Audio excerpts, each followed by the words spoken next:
Yes, and start.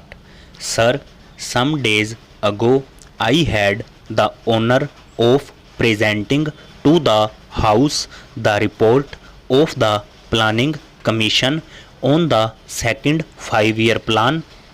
I presume that many members have read it since then, either fully or in parts. I have now the honor to move the following resolution. This House records its general approval of the principles, objectives, and programs of development contained in the second 5-year plan as prepared by the Planning Commission. Those honorable members who have read this report have probably not found it very light reading. A report of this type can hardly be termed light reading, although I believe there are many parts of it which are exciting reading. Few of us can say that we agree with every single word in this report and with every single proposal. A report of this type is the product of the labor of a great many persons, not only members of the Planning Commission, but a vast number of other people who have been consulted. Among them are experts of our own country and of foreign countries and others representing various interests and professions in the country. As with all joint products, there is an attempt to meet different viewpoints. I hope this House will view the report as a whole, keeping in mind the unity of approach, objectives, methods, and principles underlying it, and not so much the details.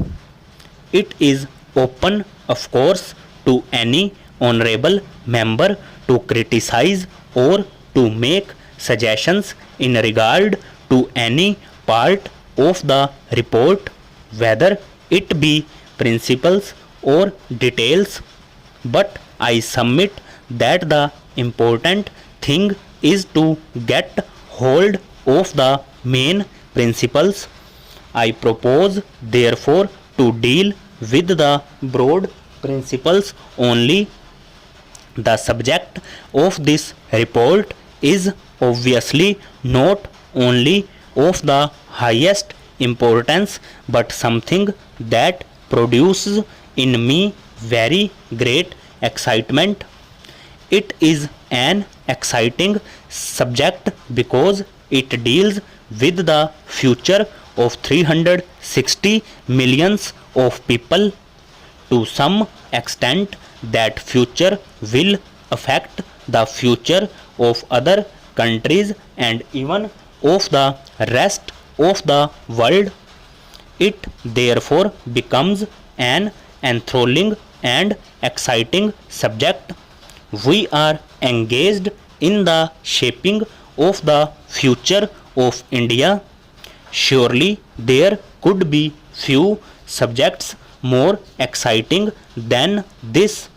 It is therefore with a sense of the burden of history that I face this problem.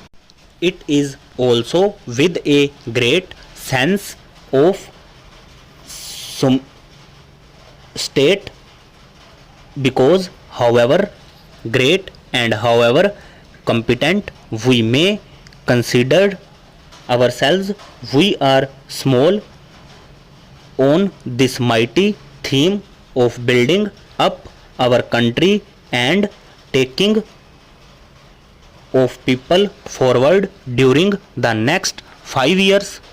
These 5 years are only some kind of a period that we fix for our convenience because there are no isolated periods in the march of a nation. It is a continuous march. We must really think in terms of even longer periods and in terms of several 5-year plans. This is the second. Nobody thinks that at the end of we shall have been at the end of our journey. There is no journey's end when a nation is marching, leaving out the ultimate ends. Even such a goal as we envisage the objective of a socialist pattern of society is not going to be achieved at the end of the first 5-year plan or the second. It may require 3 or 4 5-year plan periods before we can say with some confidence that we have very largely achieved it. Therefore, we must keep this large perspective in view. In planning, especially, we are apt to forget the larger perspective and lose ourselves in some particular aspect which is of importance and yet which may very well come in the way of the longer perspective. For example, take the question of regional development. We are all agreed that there should be a uniform development all over India. We are all agreed that disparities not only as between individuals in regard to income but as between the various areas in India should be removed, that there should be equality of growth and opportunity all over India. But if we start applying that principle regardless of the other objectives and perspectives, we may spoil the whole plan. We may not have very much to give to any region. Therefore, in looking at the 5-year plan, we have to think really of several 5-year plans. That is why it is becoming more and more important that we should, in addition to the period we are dealing with, have a longer perspective in view. The second 5-year plan necessarily deals with what might be called material objectives. They are very important because it is on the basis of certain material achievements that we can build other achievements. The plan deals to some extent, no doubt, with culture and like matters. Nevertheless, it confines itself chiefly to material advance.